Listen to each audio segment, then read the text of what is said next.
Okay, then. Good morning. My name is Tom Tebow. I'm your teacher for business law. I'm a full-time professor here at CSU, and I have been for about 5 years now. Before that, I taught here on a part-time basis for about 10 years, so I've been around a little while. One of the unique things about the requirements for teaching this class is that I have to be a practicing attorney. So I do have my own law practice outside of school. Again, that's a requirement for me to teach all this class. And I tell you that for a couple of reasons. One is that I'm not here very much. I'm here on Tuesday mornings and Thursday mornings for your class, and then I have one right before y'all in the same room. But other than that, I am at my office downtown where I maintain my practice. So I do have an office here. It is room 423. This is all in the syllabus. And I will meet you anytime, anywhere, here, downtown, Zoom, phone. Anytime you need to meet with me, I will make myself available. I just don't have regular office hours because I'm not here all that much. And I've found really that it's more productive for me to just tell you I'm available anytime you need me than for me to go sit up there for an hour when nobody ever comes to see me. So the fact that I don't have regular office hours does not mean I'm not available to you. I'm available to you anytime. The best way to get a hold of me is my cell phone. It is in the syllabus. If you want to write it down, it's 706 289 4878. I can answer your question pretty much anytime if you text me. If you want to email me, the better email address is my personal email address, which is also in the syllabus, tomtebow@me.com. The worst way to get me is my CSU email. Some students will still insist on just using that. That's fine. I just don't check it as often. They used to enable a feature that would allow me to forward it to my CSU email could be forwarded to my email. They disabled that about a year ago. So now in order for me to check my email, I got to log in and do the authenticator and all that kind of stuff. And I just I don't check it as often as I would like to. So again, if you email me on my CSU email, I'll eventually answer it. But if you want a fast response, text me or email me at my personal email. Text is always the best. I can text back when I'm in court. I can text back to you at night. I can text back anytime, and certainly times when I wouldn't be necessarily checking email regularly. So it's the best way to get a hold of me. I want to talk through just kind of how the class is set up, how you're going to be tested, what all the requirements are, and I invite you to interrupt me. Just raise your hand if you have a question. I like to keep these things very informal, so just speak up if I say something that you don't understand or if you think of something you want to ask. So if you will pull up for me the Cougar view for the class. I think I see pretty much everybody with some sort of device. You get on that, Hunsker? All right, and you got a tablet. Everybody good? Everybody find the content modules for the class. You will see that I posted a syllabus in a separate module at the very top there. And it has the basic required things that you've come to expect that are in a syllabus, the things that are required by the school. I've also included my contact information, and I have given you the outline of how grades will be calculated. I don't want you to get too fixated on the grades part up front. As will become clear, hopefully by the end of this class period, if you come to class and you pay attention and you read the stuff I assign to you, it's very hard not to make an A in this class. I would encourage you to ask any of your friends who have had this class before, and if you do, they will tell you, if you show up, you pay attention, you do the reading, you will make an A. My goal in this class is for you to learn something. My goal is for by the end of the semester that you look back and say, that was worth my time. Okay? I learned something in that class. I don't want to do anything in this class that you consider to be a waste of your time or my time or anybody else's time, or that doesn't actually benefit you in the real world. That's the purpose of why we're here. Okay? You guys, obviously you want to take the class and pass it so you can get your degree. But I hope on a little bit deeper level, you also want to learn something and take something away from it. So that is my goal. That is how I've designed all of the content delivery, is to hopefully make it in a way that's useful to you. Every week we will do a new topic. So this class is organized and run on weekly increments. The weeks go from Tuesday to the following Monday. So every Tuesday you will have a new content module and a new topic. You'll see if you pull up the one for this week, Unit 1, Sources of Law.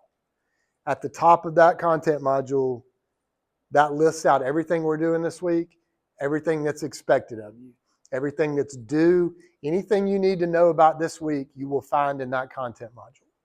So if you're looking through that, you'll see that I am going to post the links to the lecture video there.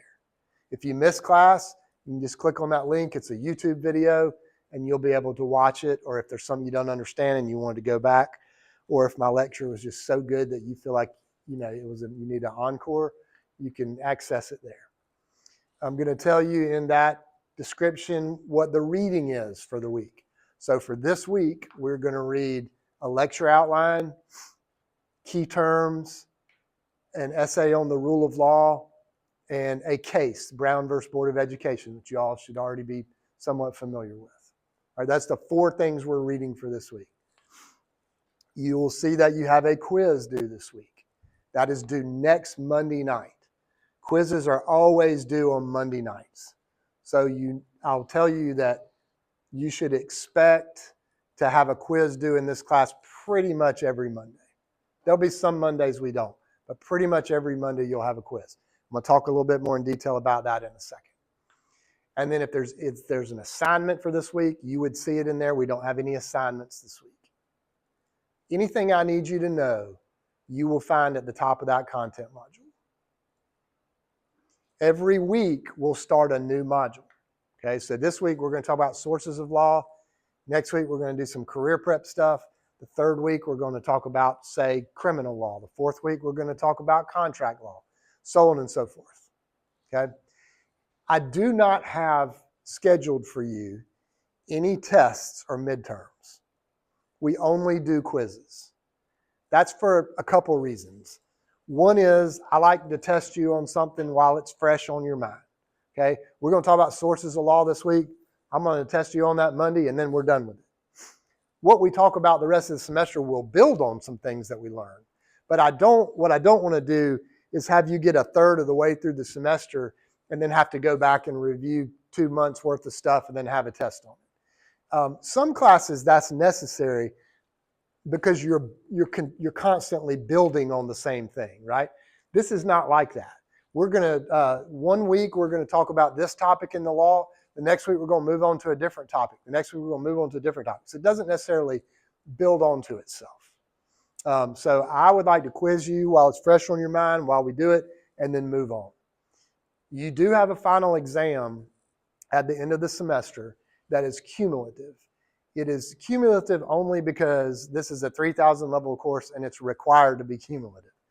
I will give you a study guide at the end of the semester, and I will tell you what is on your final. It is it's not really a knowledge recall final like your quizzes are. It's a reflective final, you talking back to me about some of the things you've learned.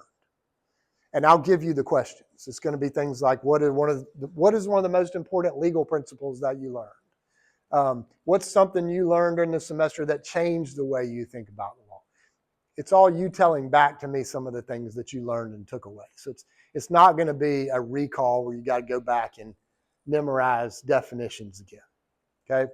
I haven't designed anything in this class to be intentionally tricky. Everything is designed so that you will learn something. That's my goal. I don't always hit it, but that's what I'm aiming for.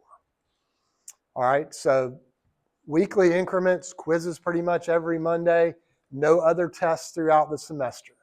Your final is cumulative, but I will give you a study guide, and you'll know what is on your final. All of your test, quizzes, final, everything in here is take home. All right, so we don't spend any time in class on tests or quizzes. That means that you can use your notes. You can use any of the materials that I've assigned for your quizzes. That's all fine. If you see a question on a quiz and it makes you have to go back and reread something that I've assigned, that's a win for me because you've now looking at it twice. And that's a win for you because you're going back and finding the right answer. You're not just guessing and moving on. I do require lockdown browser. And I hate to do that, but that's just because if I don't, then people just straight up chat GPT all the questions and then we both lose. So I do require a lockdown browser, but you are able to use your notes and materials and things like that on quizzes. And you can do them at any time, obviously, up until the 11:59 on Monday. Did you have a question or are you stretching your hand? That's what I thought. Any questions so far? All right. Click over to the discussions tabs. Anybody not know how to find that? All right, so every week, some weeks we don't, but most weeks we'll have a discussion question. Those are not busy work. They are thought up with intention.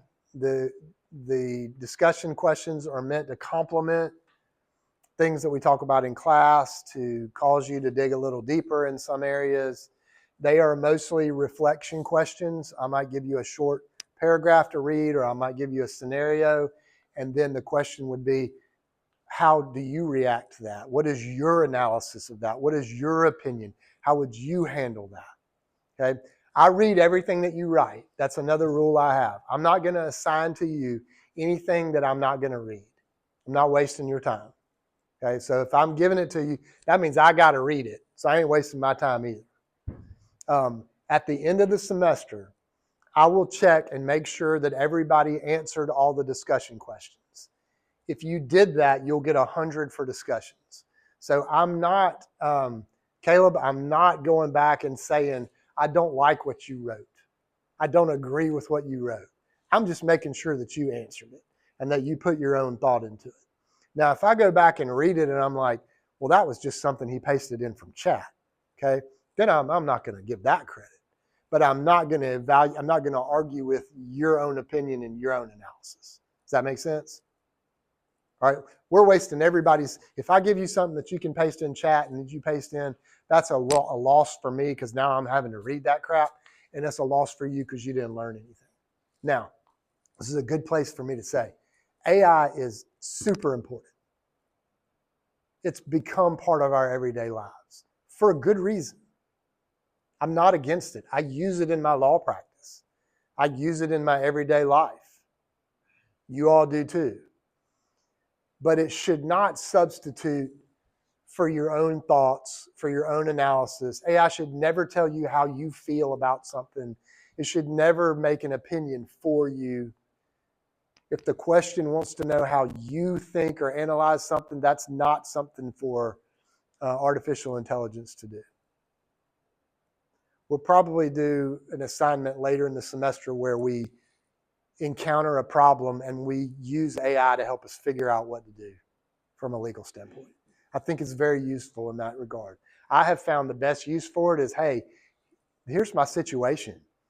What are some of the things I need to be thinking about here? What are some of the concerns? Help me think through this so I can make sure I'm seeing this from all angles. It's very helpful that way. So it's going to be a really good tool. But as a substitute for what you think and you feel and you value and all that, that's not part of this class. So that's how discussions work. This week's discussion is just kind of it helps me get to know you. It asks you to list where you're from, what year you are, if you have a job. I like knowing if you have jobs because that helps me facilitate discussion when I know the different perspectives that I've got around the room. And then I want you to come up with 2 truths and a lie about yourself and order them randomly. And then we're all going to try to see if we can guess what your lie is. Okay, we'll do that as we go along.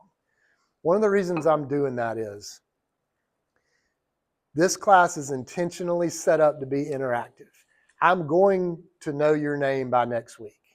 I'm going to call on you during this class. I'm going to say, Miss Mezzanine, what do you think about that? I didn't say your name right, did I? I did. I'm going to say, what do you think about that? Often, all of you. And what I have found and the feedback that I get is that students will routinely say, I really learned a lot from hearing what everybody else thinks. The way I thought about something changed once I heard 40, 30 other perspectives. Okay? I'm also not interested in coming over here 2 mornings a week and talking to the wall. And I'm just not interested in that. So I'm going to figure out who you are and get to know you, and it's going to make for a better class. I promise. The feedback that I get is that it does enhance your experience. I just don't want this to be something where you come and you just have to sit and stare at the wall and listen to me drone on and on for an hour and 15 minutes 2 times a week. That's not getting either of us anywhere. So if you will answer those discussion questions by Thursday, if you'll go ahead and do that for this week, just so that Thursday morning I can come in and we can do a couple of them, and we'll go from there. So try to answer your discussion question for this week by Thursday. I have a strict attendance policy, and I will confess to you up front that I am the biggest hypocrite that ever walked in having a strict attendance policy, because as a student, I did not like to go to class.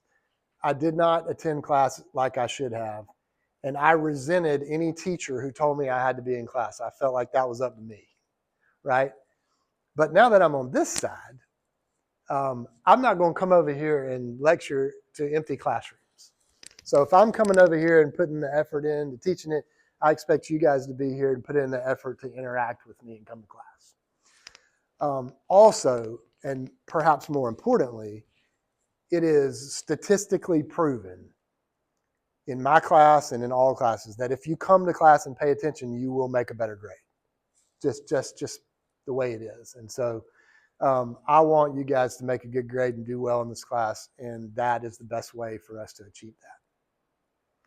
So the attendance policy is you have 5 absences. You can use them however you want. I don't distinguish between excused or unexcused. You do not have to let me know if you're missing class. If you're not feeling well, or your car didn't start, or you're just not feeling class today, you do not have to let me know. That keeps me, I don't like being a referee of who had a good excuse and who didn't have a good excuse. And it keeps me from having to call people out for making up stuff later in the semester when grandma dies and all this, and then I've got to be the jerk that's like, your grandma didn't die. So I just don't do that. All right. 5 absences, you use them however you want. We're all grown-ups here. I don't care if it's 5 days that you just didn't feel like coming to class, that's up to you. But once you get to 5, I'll drop you when you get to 6. That's a hard policy, and I promise you I will do it. I do it every semester. So if you have anything unusual happen to you, like you're going to have a baby, your work requires you to travel, you've got a cruise plan that's been in the works forever, let me know. I will work with you ahead of time. I'm happy to do that. If you get deathly ill, if you have to have an operation, let me know. I will work with you on that. Okay? But what I'm not going to do is get to April and you've missed 5 classes and then all of a sudden you got some sob story for me. I'm not interested in that. You guys are responsible enough to use these absences in a responsible way. At least I hope you are. Along those same lines, we don't do late assignments here. So your quizzes are due on Monday. No text on Tuesday saying I forgot. I do not entertain any of that. That's a waste of my time. Everybody knows when quizzes are due, so I expect you to get them done by then. if you have something coming up that you know ahead of time, I'm going to have an operation. I'm going to be out of town. I have a military obligation. I have a sports obligation. We have any student athletes in here? Couple, what do you play? Track, what do you play? Golf, what do you play? Track. All right. Let me know ahead of time. I'm not counting that against you. Okay. If you have something where you're like, we have our biggest meet of the year on Monday. Can I have another day or two to do the quiz? Sure. I'm happy to do it for you ahead of time, but I'm not going to do it for you after the fact if you can't be responsible enough to ask me ahead of time. Okay. You got something coming up that you think is valid and is a good reason for you to get an extension on something, ask me ahead of time. I'm more than likely to work with you on it. But after the fact is when I have the problem. Any questions on that? Yes, ma'am. First, all right, so great question. Your quizzes will get posted on Thursdays at around noon. So I don't post them before I finish the lecture on Thursday.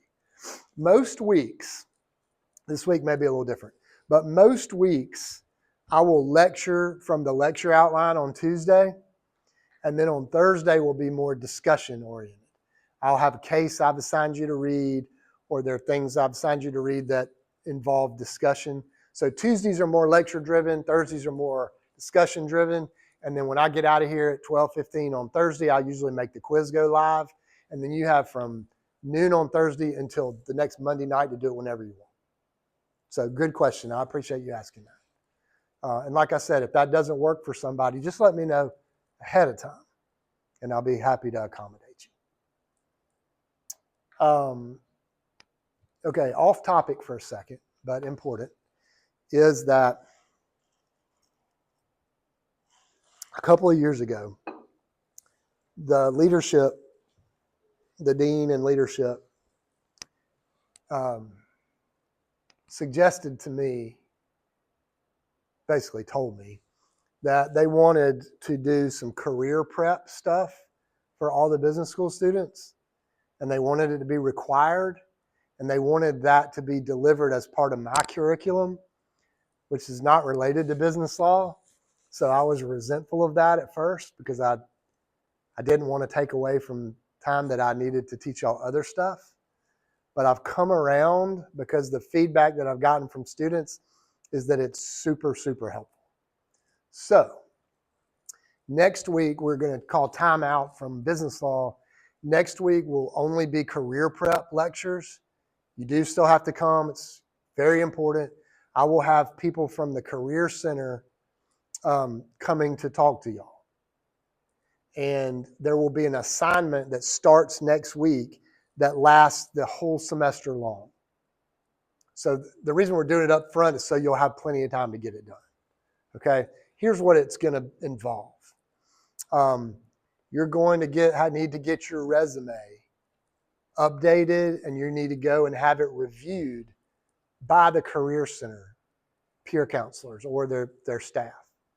All right, because what I've found is that hopefully nobody in this class, but semester after semester, when I get you to turn in your resume to me before it gets reviewed by somebody, some of them, I'm not sure how any of you will ever get a job. Your resumes are so cringe. And this is not a criticism. They're just not where they need to be for you to get to the top of the interview line. Okay? They have grammar mistakes. And it's hard for us to read our own work and see grammar mistakes and typos, right? But they're in there. They're formatted wrong. They're not professional. You've got your email address at the top as like bootylicious69@gmail. Like you laugh, but I see it. Okay. So point being, you get it reviewed by these folks and your resume is now shipshape. It's good to go. The other thing that's happening now, and y'all probably already know this, is that a lot of your resumes are getting screened by AI. So you're not even making it to a human's face to read your resume. until AI has gotten you through. So that means that your resumes have to really be customized now to the job you're applying for, and they need to have certain language in there that's going to satisfy what the AI screening tools are. All right, if I'm applying for an accounting job, I got to get my resume set up with all the things that is going to satisfy the screening tool to get me to the next step. That's something that's very different in today's job market than there's ever been. And the Career Center here has that kind of software and capability, and they'll help you do that. So it is critical that we get resumes now that match up with what employers are looking for. So that's one of the reasons we do it. You're going to, as part of your career prep assignment, have to go and do a practice interview with the folks at the Career Center. Some of you have never interviewed before. You would never go to a tryout for a sports team. You would never take a test without studying for it. You'd never do that tryout without practicing, right? But some of us are going to go to our first interview not having ever practiced an interview before. Think of how many things you've done in your life that after you tried something the first time, you were like, oh, okay, now I see, I get it now. I see what that's all about. Here's how I would have done this differently. The second time we do something, we always make a quantum leap from the first time we do something based on what we learned the first time. Same thing with interviews.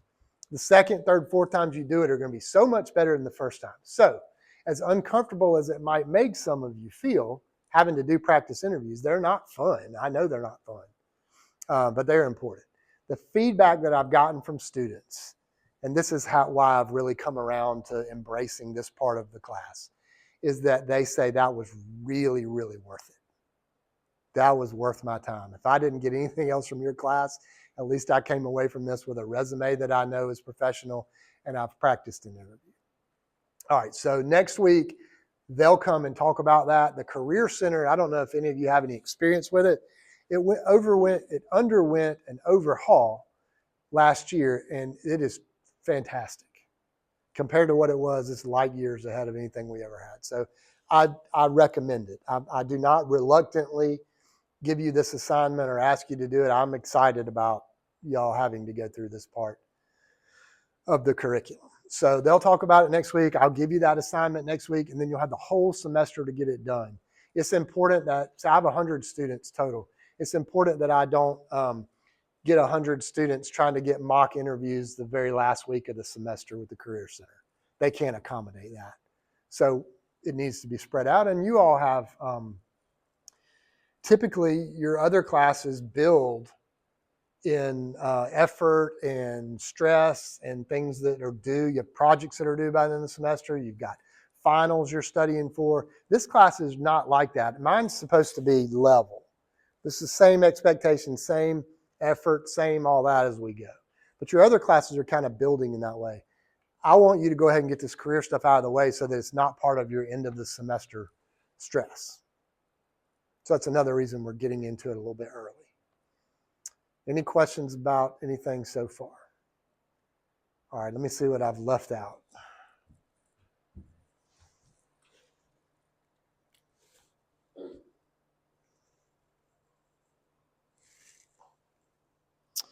I will say that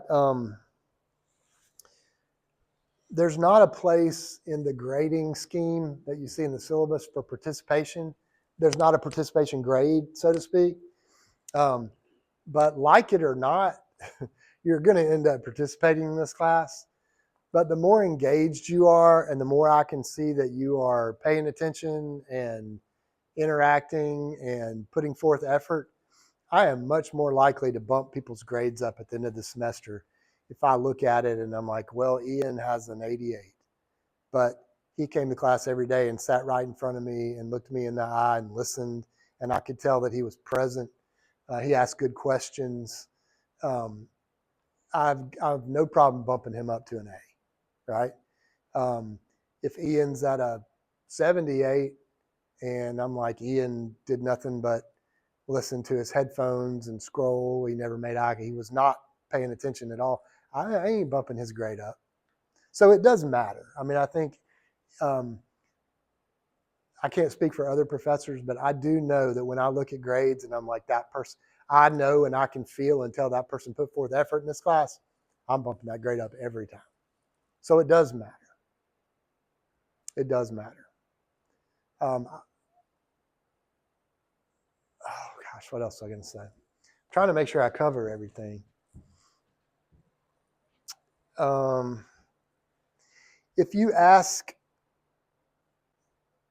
this came up in my earlier class, a student raised their hand and said, if I asked students from past classes about you, what would they say? And I was like, that's a really good question. And I would encourage y'all to ask former students of mine about this class.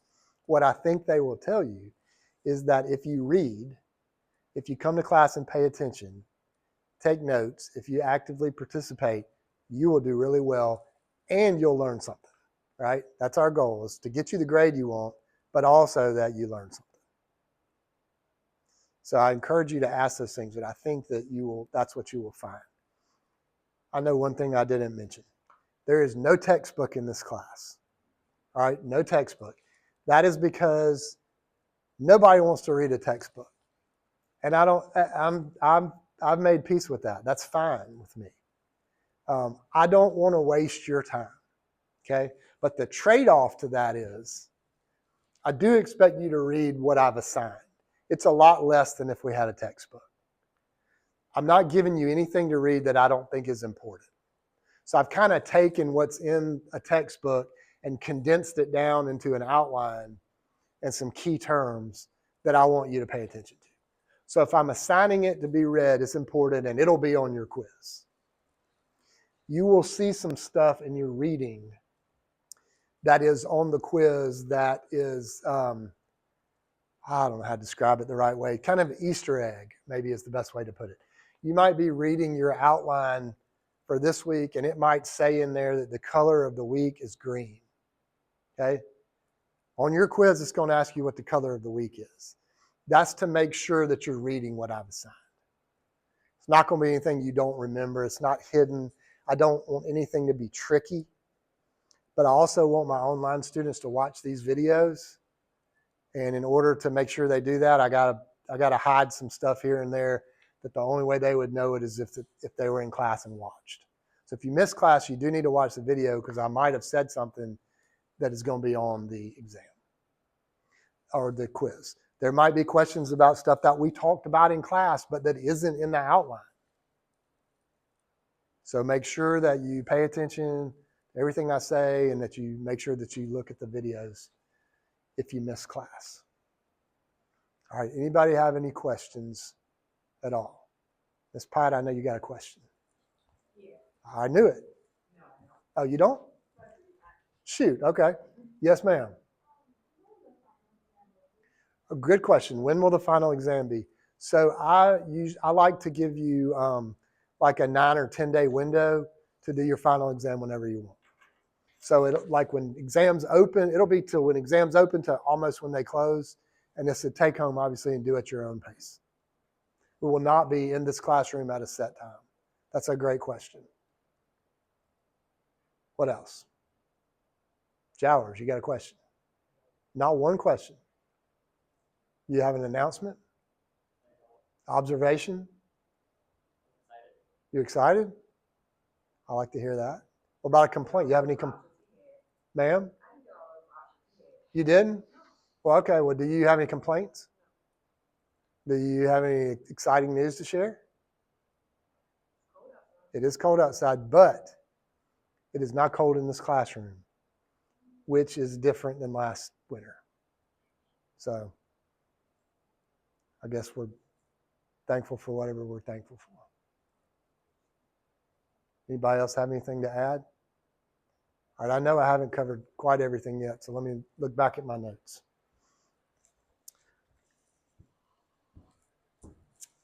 I did not make it all the way to getting into the lecture for Unit 1 in my earlier class, so I'm going to do the same for y'all so we can stay on the same track. So let me just do a few more things, and I might be able to let y'all go a little early.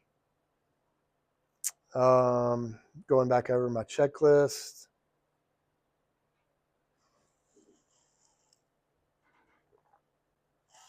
I want to say some things about just kind of the class, the topic of business law from a 30,000 foot perspective. I want you to think for a minute about the field of medicine, okay, and the different types of doctors there are. If I have cancer, I'm not going to go to the ophthalmologist to treat my cancer.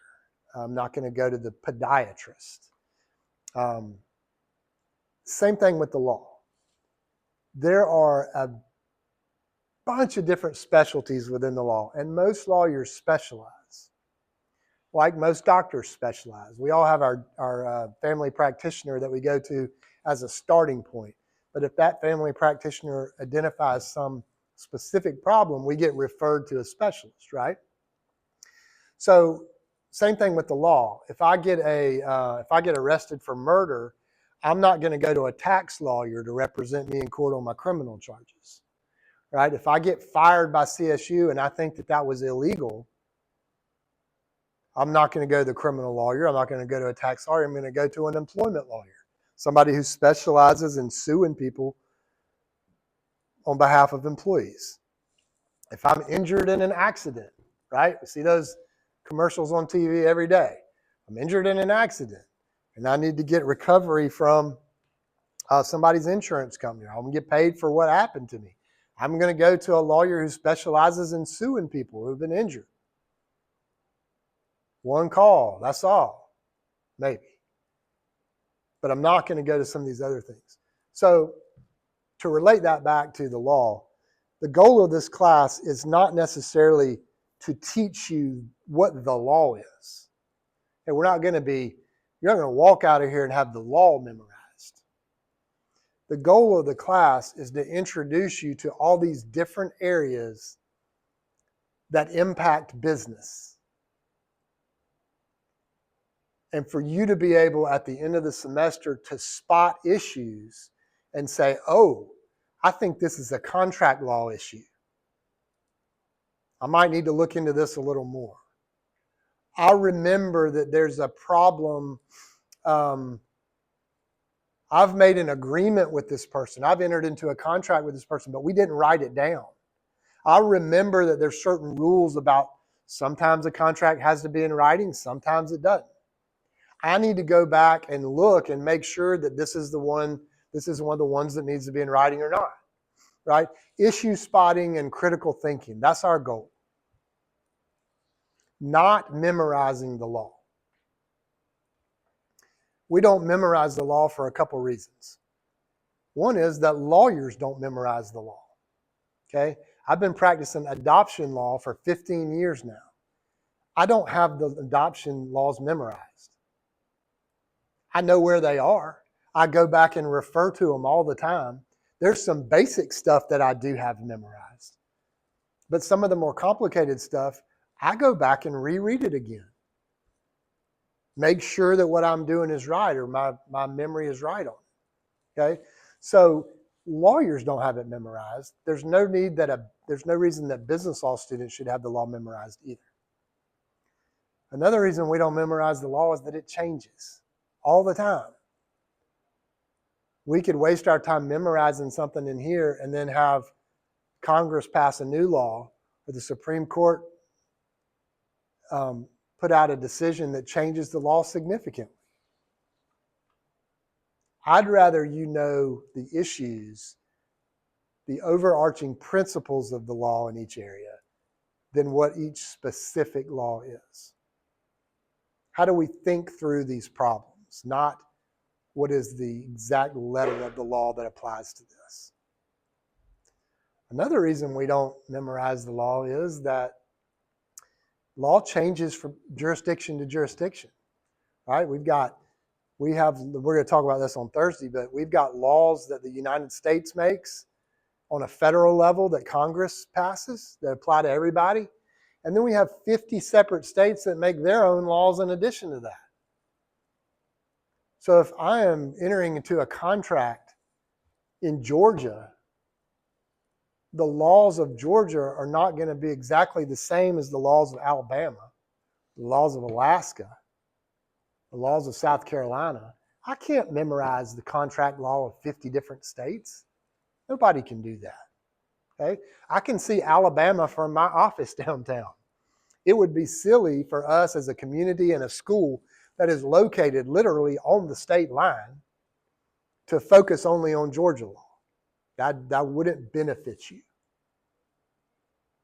So again, broad overview, the purpose is to introduce you to all these different areas, get you familiar with the overarching principles that are involved, teach you how to think through issues that come up in each of those areas. I had another point that slipped my mind for a second. Just bear with me.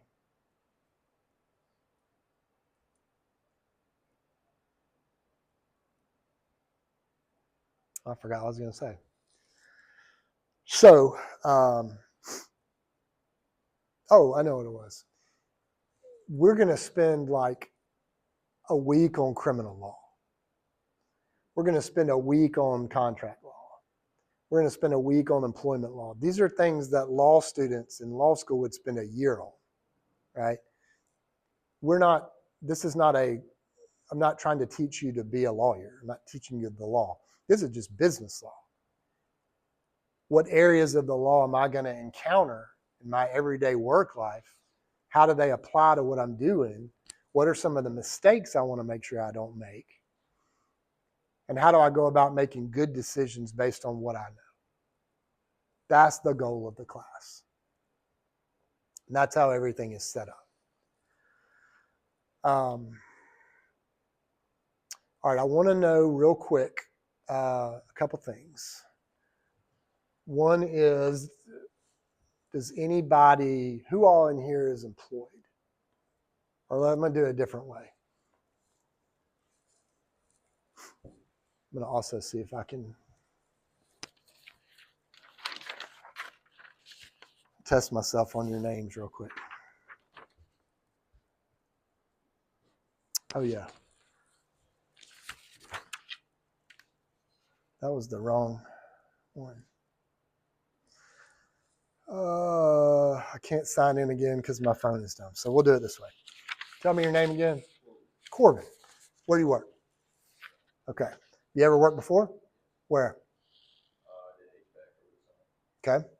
And where are you from? Blackshear. Stetson Bennett, baby. We used to play Pierce County. I'm from Cook County. We used to play Pierce. It was in our region 30, 40 years ago. But good place. Remind me your name. Danisha. And do you have a job?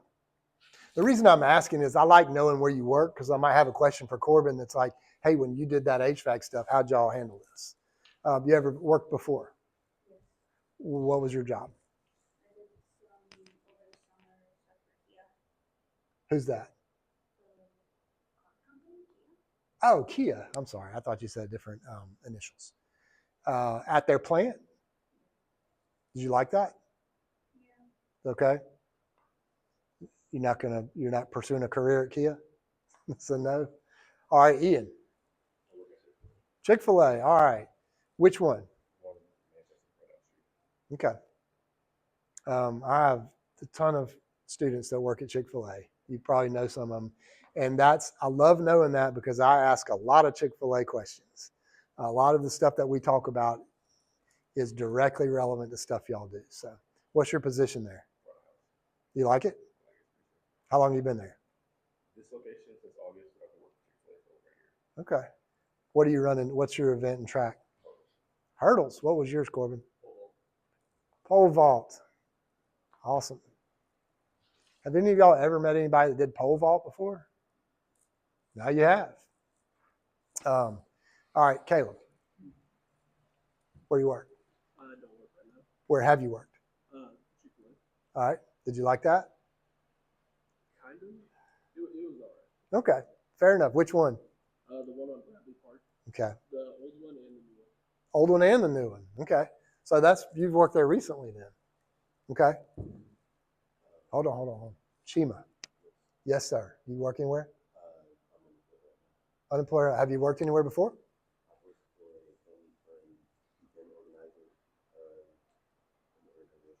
Cool. Good experience. All right. Yes, ma'am. Tell me your name again. Sydney. I should know that. Any jobs? 2 jobs. All right. Tell me what they are.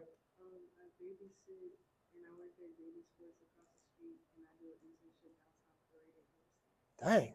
That's 3 jobs just about then. Awesome. Okay. Mr. Jowers. Starbucks. Which one? Okay. And so out by Columbus Park. All right. How long you worked there?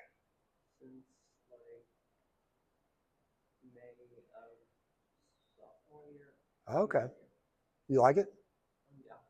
All right. So we're gonna have a lot of good Starbucks questions too as we go through this. That's a lot of stuff y'all do. We're gonna talk. We're gonna spend a whole day talking about.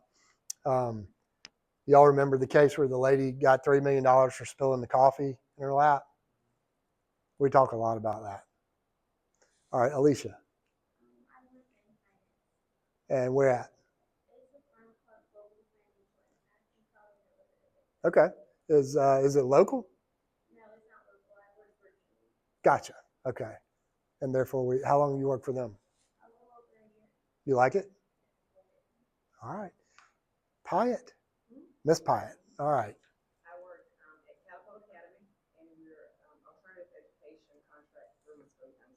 That's cool. Where are y'all located? Okay. So that is you contract with the school district to provide alternative education for like children who can't go to. It is students who've fallen behind in their credits and they're in line this year or next year to graduate. So they get loaned to us to go back to. Gotcha. You get them caught up. So it's not typically we hear alternative school, it's a disciplinary reason. That's why we have to specify it's education. Okay. To explain alternative school. Right, because it's a type of alternative school, right? Okay. Okay. Good. Cool. It's mezzanine. Where is that? All right. Is that retail? You like that? Do you actually take home anything, or you spend all your money on stuff there? There was a guy, and I went to school in Athens, and there was a guy that would only hire college girls to work in his boutique, and it was because none of them ever took any money home. They all spent it on stuff from his store. All right. Don't tell me. Hold on. I forgot. Lindsay. All right. All right. And what do you do here? Where now? Oh, lifeguard. Okay. We have a pool? Where is it? Oh, you mean the big? Oh, yeah. Duh. Of course, I didn't know we had that. My bad. I was thinking of an outdoor pool like at the dorms or something. But yes. I do know we have a pool. All right. Yes, ma'am. Right. Miss Kennedy. No, first name Kennedy? Yeah. All right, Kennedy, do you work anywhere? Where have you worked? All right, where's that? Where's that? It's in Utah. You're here all the way from Utah? Awesome. Yeah, she's like, hey, you're not going to know where it is. If it's in Georgia, I might, but what part of Utah? Is this your first year here? Yeah. Do you like the Secret Lives of Mormon Wives? You do? I've never seen any of that. Is that different from the Real Housewives? Yeah. All right. All right. Remind me your name? Reagan. Any jobs? Yes, I do. Where? I work at American Eagle, and I also dog sit. Where's American Eagle? It was in the mall, but they just moved it to the Columbus Park Crossing Shopping Center. Okay. So it's over there. Is the mall dead? Like, is it still open?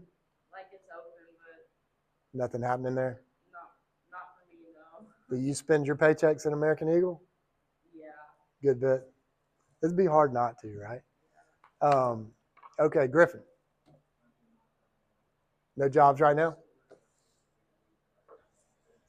Hold on, this heat's blowing right down where I can't hear you. Go ahead. Piggly Wiggly when I lived in Albany. Piggly Wiggly in Albany. You from Albany? I'm from New Jersey. You from New Jersey? How'd you get to Albany? My stepdad's family. Okay. Y'all notice, see, those of you who are not from Georgia, we don't say Albany. We say Albany, like Griffin just said. For what it's worth, right? All right. Did you like working at Piggly Wiggly? No. Did y'all have anybody do slip and falls on you? Like claim to slip so they could sue you? You remember one of those? Y'all ever had that at Starbucks or anything like that? Chick-fil-A? Any slip and falls? Did you get any money from it? All right, good enough. That just helps me know who you are. I love asking questions that will pertain to some stuff that you individually have done, so that helps me. Does anybody have any questions about anything we've said? All right, so for Thursday, I want you to read the Brown versus Board of Education case. It's like 3 pages. It is the Supreme Court case from the 50s that ended segregation in public schools. The reason I've assigned it is it's an important case in our history, but it'll also give you a good introduction to how the courts make decisions. It's a good example of the courts changing the law from what it was and saying we're gonna change this law and forever going forward it's now this. And when a court does that, they can't just change it and not tell you why. They've got to explain their rationale for here's why for 100 years we've interpreted the law this way, but we're not going to anymore. Here's why. So Brown versus Board of Education, pay attention to their rationale as they do that. We'll discuss the case on Thursday. We'll talk about it. There may be some technical legal terms in there that you don't know. Don't get caught up. Don't waste your time like looking them up or anything like that. I'm not expecting you to know technical legal stuff about the case. More like what was this case about? How did they decide it? What was the rationale that they used? What was their thinking? We're going to talk through all that, but do please read it for Thursday. When I lecture, I will lecture going right along on the lecture outline that you all have for every week. I don't cover every single word of it, but I try to hit the high points.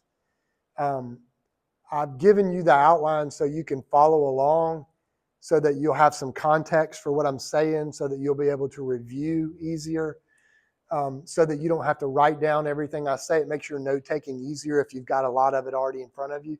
You still probably should take extra notes, but at least you're not starting from scratch. So I would definitely read the lecture outline ahead of time. It'll make more sense to you on Thursday when we discuss it if you've looked at it. And then there are things that are hidden in your lecture outline, and in that case, like colors and animals and things like that that may be on your quiz. Any other questions? All right, I will see you guys on Thursday at 11.